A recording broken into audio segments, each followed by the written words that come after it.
हम नया chapter start कर रहे हैं that belongs to a second unit of your syllabus. ठीक है, इसका नाम है characteristic and regulation of the population. ठीक है, ये धामी की बुक में चैप्टर नंबर 8 है, उसमें पॉपुलेशन ही लिखा हुआ है, तो ये आपने करना है। Now first of all we understand what is the meaning of the population. मैं आपके लिए डेफिनेशन रीड कर रही हूँ। The total number of individuals of a particular species occupying a specific geographical area at a given time is called its population. Right, अभी मैं इसको समझाऊँ, अगर आपको कोई भी एक ही स्पीशीज़ के एनिमल्स या इंडिविजुअल्स किसी पर्टिकुलर एरिया में रह रहे हैं तो वो उसकी पॉपुलेशन होती है। जैसे अभी हमारे कॉलेज में अगर देखें, डीएम कॉलेज की स्टूडेंट्स की पॉपुलेशन क्या है, अभी स्टूडेंट्स हैं या टीचर्स हैं, ह्यूमन पॉपुलेशन कह लो। ठीक है, तो मान लो ये 700 है, that is a population of our college. Right, ऐसे ही क्या है, इंडिया की पॉपुलेशन हो गई है ह्यूमंस की। एनिमल्स में अगर देखें, डॉग्स की क्या पॉपुलेशन है, तो एक ही स्पीशीज़ के इंडिविजुअल्स किसी पर्टिकुलर एरिया में रह रहे हैं तो वो उसकी पॉपुलेशन होती है। ठीक है, तो इसको पॉपुलेशन कहते हैं। Now comes to the characteristic of population. तो पॉपुलेशन का जो मेन कैरेक्टर्स है वो है वेरिएशन। अभी वेरिएशन ये है कि कभी सबसे पहले अंडरस्टैंड करें कि वेरिएशन क्या है, चेंज आते रहना टाइम टू टाइम। ठीक है, कांस्टेंट नहीं रहता कुछ भी पॉपुलेशन में। अभी चेंज किस में आ रहा है, साइज़ में आ रहा है। पॉपुलेशन साइज़ है, ठीक है, वो क्या है, total number of individuals of a species in an area at a specific time. ठीक है, कितने नंबर रहता है। अभी पिछले साल हमारे कॉलेज में 700 बच्चे थे, इस साल 800 बच्चे हैं, उससे अगले साल 900 हो सकते। तो चेंज आता रहता है नंबर ऑफ इंडिविजुअल्स में। ठीक है, टाइम टू टाइम साइज में। तो पॉपुलेशन डेंसिटी क्या है, number of individuals for unit area. एक पर्टिकुलर यूनिट एरिया में कितने नंबर ऑफ इंडिविजुअल्स हैं वो होता है पॉपुलेशन डेंसिटी। ठीक है, उसमें भी चेंज आता रहता है। जैसे नंबर में चेंज आएगा तो ऑब्वियस है डेंसिटी भी चेंज होगी।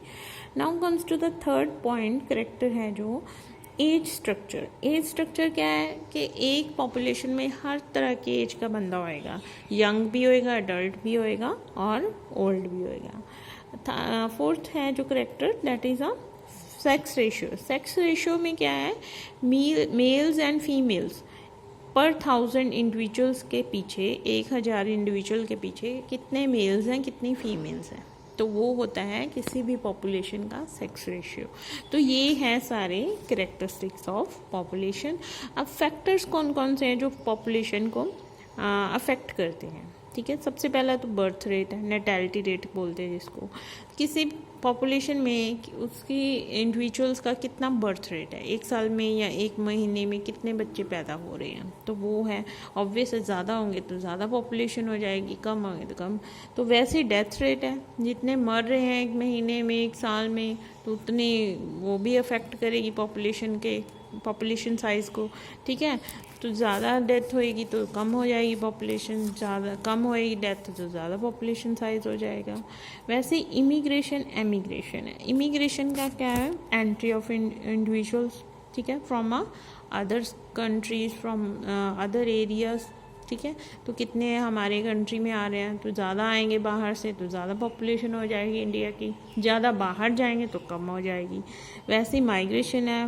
माइग्रेशन होता है टू वे मूवमेंट, आ भी रहे हैं जा भी रहे हैं, तो वो भी अफेक्ट करता है किसी भी पर्टिकुलर पॉपुलेशन साइज़ को।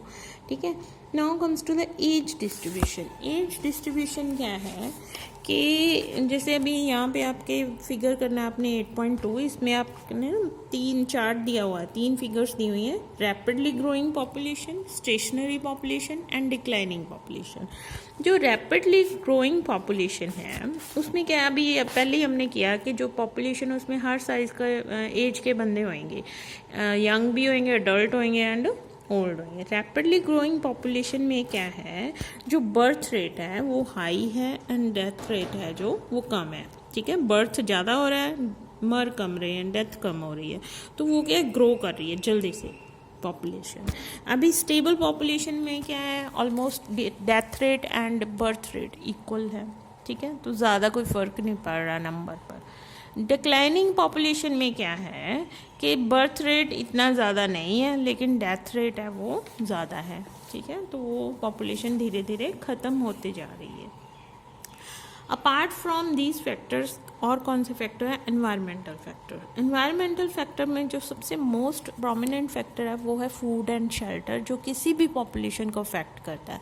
अगर लोगों को खाने के नहीं मिलेगा, रहने को नहीं मिलेगा, ठीक है, तो ऑब्वियस है, तो लोग क्या है, मरने शुरू हो जाएंगे, डेथ होनी शुरू हो जाएगी, ठीक है, तो वो क्या है, ऑब्वियस है, साइज़ है जो पॉपुलेशन का वो कम होता शुरू हो जाएगा। अगर अच्छे से मिलना शुरू हो जाएगा तो साइज़ बढ़ना शुरू हो जाएगा। और क्या है, ड्रॉट है, फ्लड आ जाते हैं, अर्थक्वेक है, स्टॉर्म्स आ जाते हैं, ठीक है, सडन जो चेंजेस आ जाती हैं एनवायरनमेंट में वो डिस्ट्रॉय कर देती है पॉपुलेशंस को, ठीक है। नेक्स्ट जो आपका पॉपुलेशन उसमें है that is a population growth जो टॉपिक है। अभी ग्रोथ कैसे है, डिपेंड करती है कौन से फैक्टर्स पे। देखो इसमें जो ग्रोथ फैक्टर्स हैं उसमें एक पॉजिटिव ग्रोथ होता है, एक नेगेटिव। पॉजिटिव ग्रोथ में अभी नाम से पता चल रहा है जब एडिशन हो रहा है इंडिविजुअल्स का इन द पॉपुलेशन, मतलब साइज इंक्रीज़ हो रहा है तो पॉजिटिव ग्रोथ है, अगर डिक्रीज़ होगा तो नेगेटिव ग्रोथ है, ठीक है। अब कंट्रोल ऑफ पॉपुलेशन ग्रोथ उसको कैसे कर सकते हैं? Natural control of population growth. Natural control में क्या है, बायोटिक पोटेंशियल आ जाता है पहला पॉइंट। बायोटिक पोटेंशियल में क्या है, रिप्रोडक्टिव पोटेंशियल ऑफ इंडिविजुअल। हर एक इंडिविजुअल का अपना एक रिप्रोडक्टिव पोटेंशियल है, अपनी कैपेसिटी है to reproduce the young ones. अभी जैसे पैरामीशियम है 48 आवर्स में वो 3 बारी डिवाइड कर जाता है, ठीक है, तो अभी देखो कितने नंबर ऑफ इंडिविजुअल्स बनाता है वो एक दिन में, ठीक है। अभी उसके कंपैरिजन अगर एलिफेंट देखें तो वो क्या है बेटा, 30 इयर्स की एज तक वो मतलब कैपेबल होता है, रिप्रोडक्टिवली मैच्योर होता है to produce the new ones, ठीक है, तो 90 इयर्स उसकी टोटल एज रहती है। तो ओनली वो अपनी लाइफ टाइम में 6 मतलब आगे हैं जो यंग वंस प्रोड्यूस करता है, तो उसका और पैरामीशियम का बहुत ज़्यादा डिफरेंस है इन द रिप्रोडक्टिव पोटेंशियल। तो ये भी एक कंट्रोल ही है, जो भी एलिफेंट्स की पॉपुलेशन है वो कम होएगी in comparison to the paramecium. तो ये भी नेचुरल कंट्रोल है पॉपुलेशन ग्रोथ के ऊपर। आगे है इन्वायरमेंटल रेजिस्टेंस। इन्वायरमेंटल रेजिस्टेंस में भी कंट्रोल करता है पॉपुलेशन के साइज़ को, ग्रोथ को। जैसे लिमिटिंग फैक्टर्स एक वर्ड दिया हुआ है यहाँ पे। लिमिटिंग फैक्टर्स वो होते हैं जिसके ऊपर टोटली कोई भी इंडिविजुअल की जो ग्रोथ है वो डिपेंड करती है। अगर वो नहीं मिलेगा तो साइज़ या बंदे का या इंडिविजुअल जो भी एनिमल की बात कर रहे हैं हम लोग, उसका सर्वाइवल ही नहीं पॉसिबल है। तो वो लिमिटिंग फैक्टर, अभी जैसे वाटर है, वाटर के बिना हम लोग नहीं रह सकते। अगर कहीं पे कम होएगा वाटर तब वहाँ पे जो वो वाटर है that is a limiting factor of that population, ठीक है, which is present in that area. तो ये है फूड है, ठीक है, फिर आगे आ जाता है पॉल्यूटेंट्स हैं। तो ये सारी चीज़ें पॉपुलेशन के ग्रोथ को अफेक्ट करती हैं, ठीक है। प्रेडेटर कितने हैं वहाँ पे, ठीक है, उस पर्टिकुलर एनिमल के जिसके ऊपर वो फीड कर रहा है, प्रेडेटर्स फीड करते हैं ना।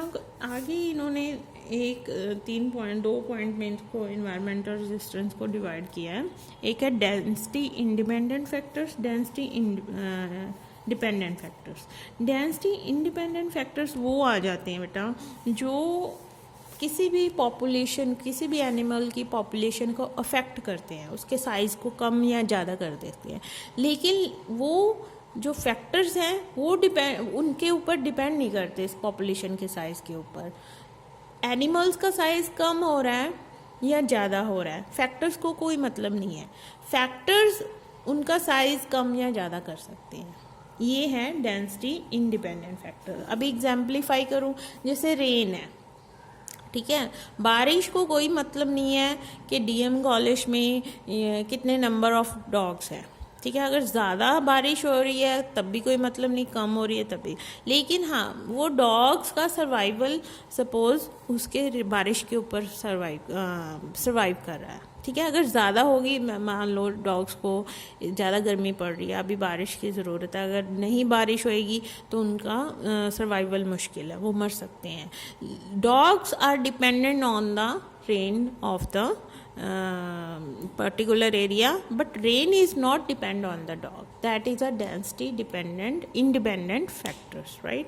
अभी density dependent factors में क्या है कि वो जो factors हैं they are also depend on the density of the population as well as they affect the population growth. अभी इसको समझाने के लिए जैसे कंपटीशन है, कंपटीशन यहाँ पे क्या है, कहीं पे भी देख लो, किसी भी पॉपुलेशन में देख लो एनिमल्स की, उसमें हर जगह फूड और शेल्टर के लिए कंपटीशन रहता है, ठीक है। अभी जितने ज़्यादा नंबर ऑफ़ इंडिविजुअल्स होंगे वहाँ पे उतना ज़्यादा कंपटीशन होएगा फूड के लिए और शेल्टर के लिए, ठीक है। जितना कम पॉपुलेशन होएगी उतना कम होएगा। तो जो कंपटीशन है वो कंपटीशन फैक्टर है जो वो डिपेंड करता है डेंसिटी ऑफ द पॉपुलेशन, ठीक है। तो वो कंपटीशन जैसे कम ज़्यादा हो रहा है वैसे ही पॉपुलेशन भी कम ज़्यादा हो रही है एनिमल्स की, तो ये डेंसिटी डिपेंडेंट फैक्टर्स हैं, ठीक है। तो वैसे ही अगर इसके और एग्जांपल करें कंपटीशन के अलावा डिजीज़ हैं जो, ठीक है। अगर ज़्यादा पॉपुलेशन डेंस होएगी तो डिजीज़ भी ज़्यादा फैलेंगी, अगर कम होएगी पॉपुलेशन डेंस तो कम डिजीज़ फैलेंगी, तो ऐसे भी फैक्टर्स हैं। आगे है आपका third factor that is a carrying capacity. अभी कैरिंग कैपेसिटी क्या होता है, हर एक एरिया की अपनी एक कैरिंग कैपेसिटी होती है हर एक एनिमल और इंडिविजुअल के लिए, ठीक है। अभी क्या इसका क्या मतलब हुआ, जैसे अभी डीएम कॉलेज है, डीएम कॉलेज में हमारे पास सिर्फ 900 बच्चों को पढ़ाने के लिए ही जगह है, ठीक है। हम सिर्फ ज़्यादा से ज़्यादा कितनी एडमिशन ले सकते हैं, सपोज़ 900, राइट। 910 तक हम लोग नहीं बच्चे ले सकते हैं, मतलब हमारा कॉलेज सिर्फ 900 सीट ही अलाउ कर सकता है बच्चों की एडमिशन्स के लिए। That is a 900 is what, 900 is a carrying capacity of our college. सिर्फ हम इतने बच्चों को ही यहाँ पे टीचर प्रोवाइड कर सकते हैं, इतने बच्चों को यहाँ बैठा के अच्छे से उनकी क्लासेस लगा सकते हैं, बाकी और फैसिलिटीज़ भी सिर्फ इतना पर्टिकुलर नंबर ऑफ बच्चा ही यहाँ पे अवेल कर सकता है, तो that is a carrying capacity. ऐसे ही हर एक जो एनवायरनमेंट है, हर एक जगह है, उसकी एक कैरिंग कैपेसिटी होती है कि वो कितने इंडिविजुअल्स को सपोर्ट कर सकता है फॉर देयर सर्वाइवल, ठीक है। That is a carrying capacity. तो ये आपने बेटा करना है, आज के लिए इतना ही है। नेक्स्ट हम लोग पॉपुलेशन डायनामिक्स और ग्रोथ कर्व्स करेंगे, ठीक है। तो वो नेक्स्ट लेक्चर में करेंगे, आज के लिए इतना ही। Thank you very much.